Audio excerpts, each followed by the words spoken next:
If you think your dog follows you into the bathroom, into the kitchen, even into the closet, just because they love you, here's the truth nobody's told you. That's not loyalty.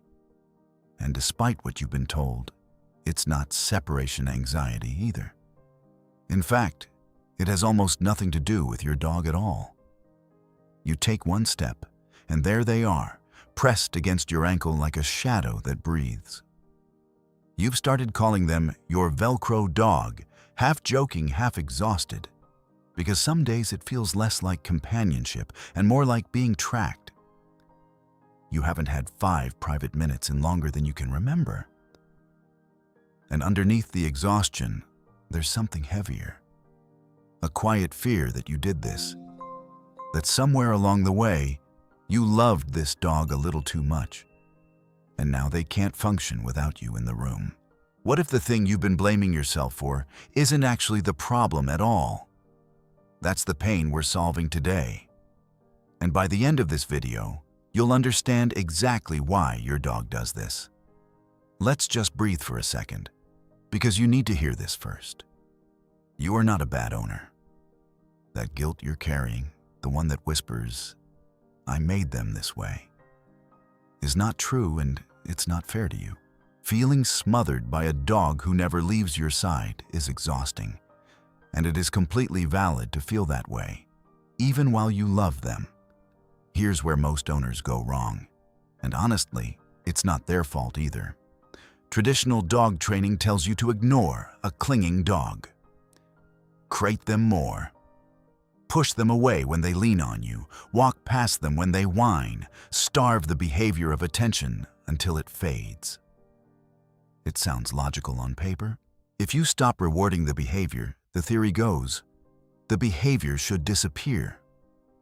So you try it. You shut the bathroom door. You use the crate more often. You tell them no and walk away. And what happens? The pacing gets worse. The whining gets louder. Some dogs start shadowing you even harder, monitoring the door, watching your shoes, tracking your every move like their life depends on it. Sound familiar? That's the frustration loop, and it's the reason ignoring it fails so often. The advice was never built around how a dog's nervous system actually works. It was built around obedience, not regulation. You didn't break your dog by loving them too much. Traditional training tells you to ignore a clinging dog, but that actually breaks their trust even further, because to your dog, you are the one steady point in an unpredictable world.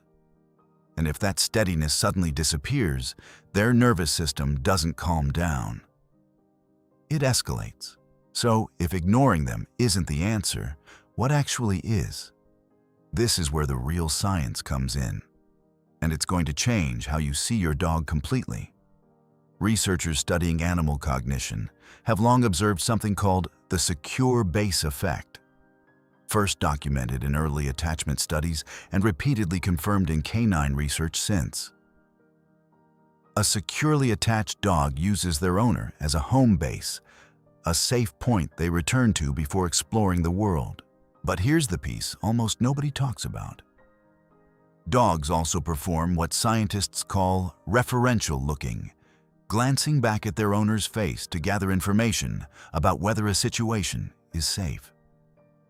A study published in the Journal of Veterinary Behavior found that dogs reference their owner's emotional expressions when facing an ambiguous or uncertain situation, essentially reading us for cues before deciding how to react. Your dog isn't just watching you. They're reading you constantly. Isn't that a strange thought? That the pacing you find so frustrating might actually be your dog doing exactly what evolution wired them to do. Your dog isn't shadowing you because they are weak, needy, or spoiled. They are shadowing you because they are reading your emotional noise. Think of your dog as a living antenna, tuned to your nervous system 24 hours a day. You are their biological search engine, and right now, in a dozen small ways you're not even aware of, you are broadcasting uncertainty. A held breath before you leave the room. A sigh when you check your phone. A rushed, tense movement when you're running late. Your dog can't understand your calendar, your work deadlines, or your worries about money. But they can feel your body, and when your body says something is wrong, your dog's only option is to stay close enough to monitor you until the moment passes. Think about it. Have you ever noticed your dog pacing right before you leave the house, even before you've touched your keys? They aren't reading your routine, they're reading your breathing.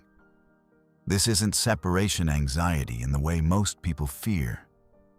It's something more specific and, honestly, more fixable. We call it emotional noise. The static your dog picks up from your own dysregulated nervous system. And it's the true root cause of dog behavior that looks like clinginess. Your dog isn't misbehaving, they're monitoring. And they will keep monitoring you until the noise settles down.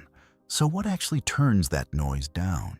If you want to master this biological connection with your dog, make sure to like this video and subscribe, because we're about to break down the exact steps right now.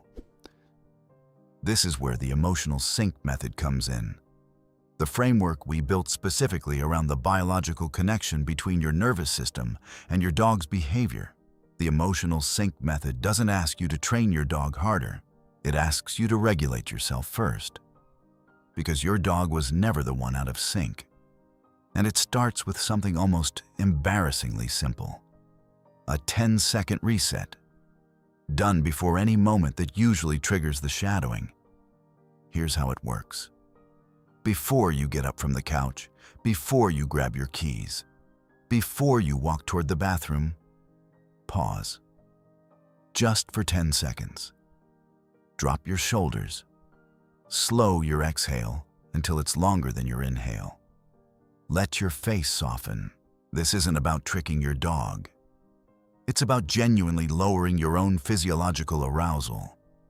Because dogs don't respond to your words, they respond to your state. When your body calms down first, your dog's nervous system regulation follows almost immediately because they no longer have a signal worth tracking. Next, change how you leave a room. Most owners either sneak away in guilty silence or announce their departure with a big, anxious goodbye. Both spike your dog's alertness. Instead, walk normally. Speak in your regular tone, if you speak at all. Boring is safe. A calm, uneventful exit teaches your dog that your absence is not a threat worth tracking. And here's a third piece almost nobody mentions. Build a consistent departure ritual.